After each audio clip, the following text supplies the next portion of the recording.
Have you ever wondered how professional wrestling went from sweaty gymnasiums to global entertainment spectacles? Buckle up and prepare for a whirlwind tour through the wacky, wild, and wildly entertaining world of WWE.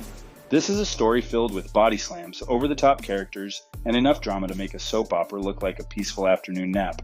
I'm Keith, and this is History Wonder.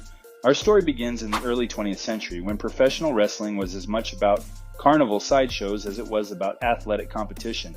Picture a world where wrestlers roamed the country, performing in small towns and challenging local heroes in staged bouts that were more theatrical than competitive. The early wrestlers were often seen as carnival barkers who drew crowds with exaggerated feats of strength and melodramatic showdowns. These early wrestling promotions were more about spectacle and less about the sportsmanship we see today. The matches were scripted and the outcomes were predetermined, but the emphasis was on engaging the audience through larger-than-life personas and dramatic narratives. As professional wrestling evolved, it began to shift from the fringes of the carnival circuit to a more structured form of entertainment. Fast forward to the 1950s, and enter a young promoter named Vince McMahon. Vince McMahon Sr., the patriarch of the McMahon family, founded the Capital Wrestling Corporation, CWC, in 1952. This was the seed from which WWE would eventually grow. McMahon Sr. envisioned a wrestling promotion that could transcend the regional boundaries of the time. His vision was to create a larger-than-life spectacle that could appeal to a national audience. By the 1960s, the CWC had merged with other regional promotions, and the Worldwide Wrestling Federation, WWWF, was born. The WWWF was a significant step forward, bringing together various territories under a single banner. The WWWF would later evolve into the World Wrestling Federation, WWF, and eventually into WWE, World Wrestling Entertainment, in the early 2000s. The 1980s were a game-changer for WWF thanks to a larger-than-life character known as Hulk Hogan. With his bleached blonde hair, patriotic bandanas, and catchphrases like Hulkamania is running wild, Hogan wasn't just a wrestler, he was a cultural phenomenon. His charisma and larger-than-life persona helped propel WWF into the mainstream, turning it into a global entertainment powerhouse. Hogan's impact was monumental. He became a hero to millions of fans and a staple of the golden era of WWF. His feud with Rowdy Roddy Piper, a brash and outspoken wrestler known for his kilt and bagpipes, was one of the most memorable rivalries of this era. Piper's sharp tongue and Piper's Pit segments brought a new level of drama and entertainment to WWF programming. The golden era was also defined by a parade of colorful characters. Macho Man Randy Savage, with his flamboyant style, dazzling outfits, and raspy voice, was a fan favorite. Savage's intense matches and charismatic personality made him a central figure in WWF's rise to prominence. Then there was Andre the Giant, whose sheer size and strength made him a living legend.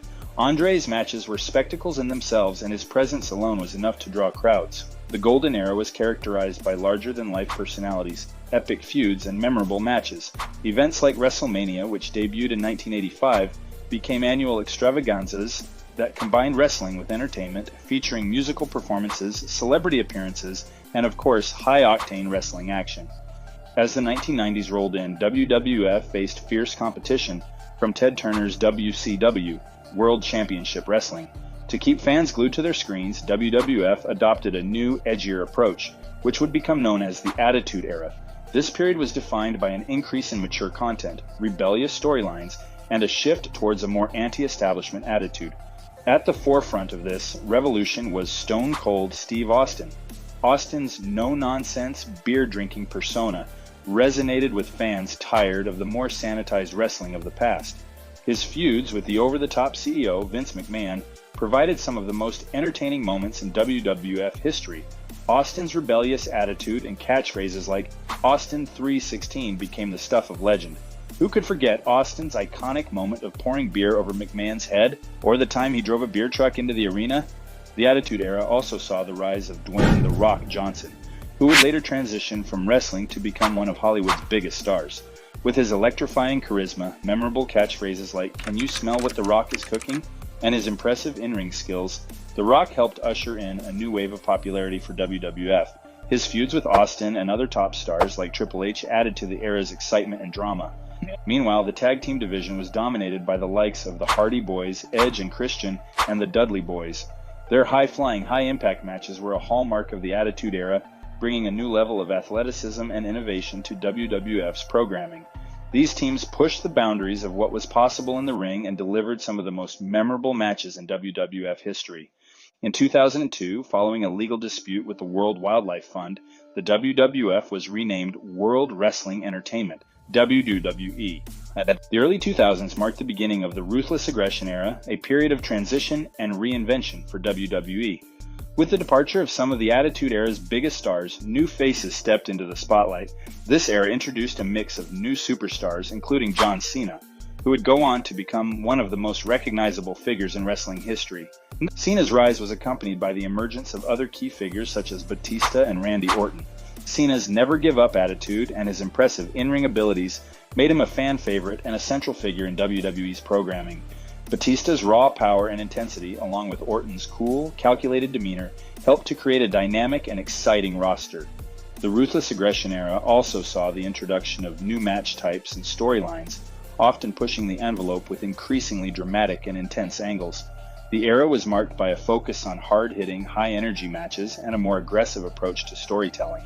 This period also saw the emergence of new stars from WWE's developmental territories, helping to shape the future of the company.